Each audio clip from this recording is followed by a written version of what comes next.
If you've ever wondered what it's like living in Da Nang, leaving a 9 to 5 job and migrating out of Europe or America, I want you to watch this video and get a real picture of what that would look like. We're going to show you and tell you why we chose to live here, how much everything costs, and the day-to-day routine that we've been loving to live. Let me give you a quick breakdown of what our current routine looks like. We start our day bright and early, ready to catch the sunset. Not really. Aaron did that once, and I'm allergic to seeing the clock before 7 a.m, so it probably won't happen again. In reality, Kylo will wake us up around 8 a.m. most days, which reminds me, have a kid and you never have to worry about snoozing your alarm again. We will have breakfast and I'll homeschool for about an hour before his nanny takes over for the next couple of hours whilst me and Aaron go have some time with each other. Most days we'll either go to the beach or swim. After that, me and Aaron would just go to a cafe like this one where we will work for the next couple of hours. On the days when the nanny is not here, we will take Kylo with us and find a family-friendly cafe where he can play whilst we work. Around lunchtime, we'll normally get a grab. Our favourite right now is Breco. It's really affordable, and I swear their rice balls are some of the best I've actually ever had. We will then work some more whilst Kylo naps, and then in the evening is where we try and focus our energy into spending a lot of time as a family. We will either walk along the river and let Kylo play, and then spend some time at the walking streets in Thuong, and maybe go for dinner at one of the numerous amounts of family-friendly restaurants in Da Nang. Now, that was just a really small chunk of what ignore the wind, of what your routine could look like if you were to move here. If we're being completely transparent, one of the main reasons we decided to live in Da Nang is the geographical location. Because of where Da Nang is located, we could choose to go mountain hiking within the next 45 minutes after a quick drive. We could choose to go to a waterfall in 30 minutes. We could even choose to go to the sea within literally a 5-minute walk, right there. For us, this is literally the perfect balance between city life, mountain life, jungle life, coast life. So this is one of the main attractions and one of the main things that attracted us to Da Nang. If we're talking about accessibility in Da Nang, there is so much within such a close, small proximity. We currently live in Mai An. So the place that we currently live at charges us £550 rent per month. You could easily choose to spend much less than that, between £300 to £400 a month. But let me tell you why we choose to spend that much.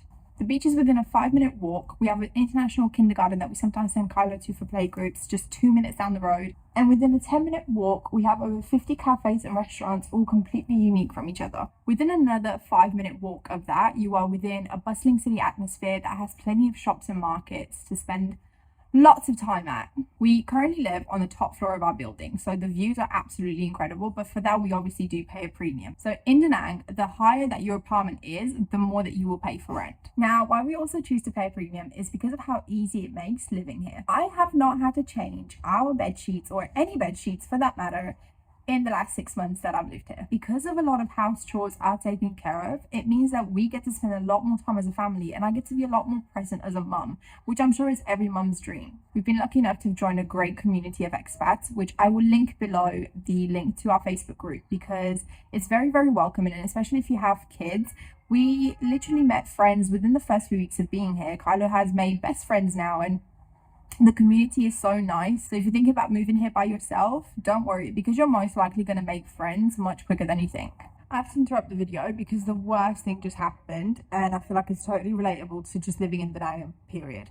So if you are going to live here, or if you're already living here, then you know that there's a problem with geckos. Not like a problem, but there's just geckos everywhere basically, and sometimes when you're getting a house, we have fully or almost fully gecko proofed the house, but clearly tiny little ones still got in. So there was a tiny little gecko that just got in the house, and I've just bawled my eyes for literally the last hour, because in the process of me trying to catch him and save him so he doesn't get trapped, well, he can't get trapped basically. He can't survive in the house because we've gecko-proofed the house, if that makes sense.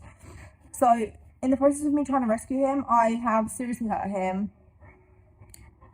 I think I'm gonna cry again, honestly. And we don't know what to do, so we've put him in this tiny little enclosure. Look at how small he is, you guys. I can't even. And you can clearly see where I've hurt him, because he's got like a red bump now. I've just sent Aaron to the shop to try and get something for him. So if you're moving here, make sure that you've got your gecko first aid ready, because this might happen, or unless you're like me and you don't hurt geckos. Okay, back to the video.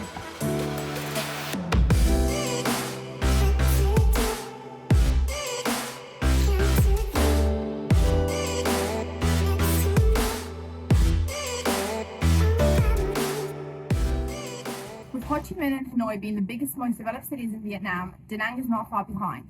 While it still remains voted the greenest city in Vietnam, in the last few years, Da Nang has made major development movements. Just since 2021, the city has had over $300 million of foreign capital invested in projects.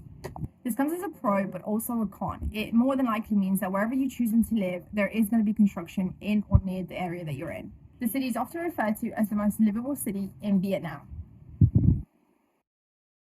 It's situated among several UNESCO World Heritage Sites, including Hoi An, Hue, and Mai Son Sanctuary.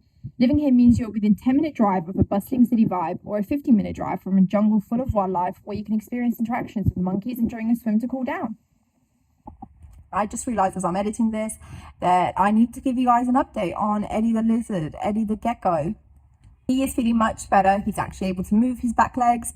He does run around a little bit, but just not that fast. So we've been feeding him what you're supposed to feed geckos, like silkworms and all that stuff. But silkworms? Some type of worms. Aaron knows, he went to get it. But yeah, he just can't run after them very well, so he's very, very slow. And I feel like if we release him now, he's going to struggle to get food, and he's only a baby. So what we're probably going to do is hold him for a few more days to figure out if he gets fast enough to run after prey, and if he does, we'll release him. We've also thought about maybe there might be somebody who would actually want to home him if he doesn't feel better, so I don't really know. We're going to reach out, or if any of you are in Da Nang and you want to home a beautiful baby lizard, baby gecko. Why do I keep calling him a lizard? If you want to home a baby gecko, let us know. He's super shy and super, super cute, but we've made him like a little terrain, and he's really, really happy. He doesn't bite. He's very gentle. And yeah, let us know in the comments below.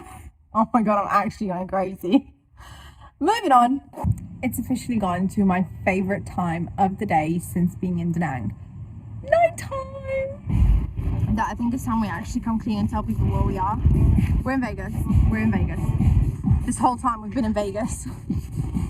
There is almost nothing that compares to a nighttime beach walk or just some pretty lights that you see everywhere you look. And especially if you have a family, this is the nicest time to hang out together.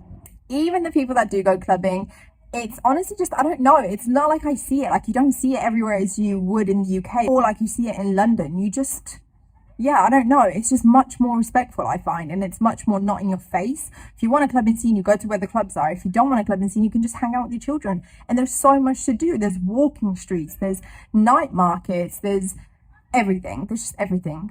If you enjoy watching travel videos, expat lifestyles, or just living in Asia in general, please don't forget to subscribe, because that is pretty much all we post about. See you guys next time.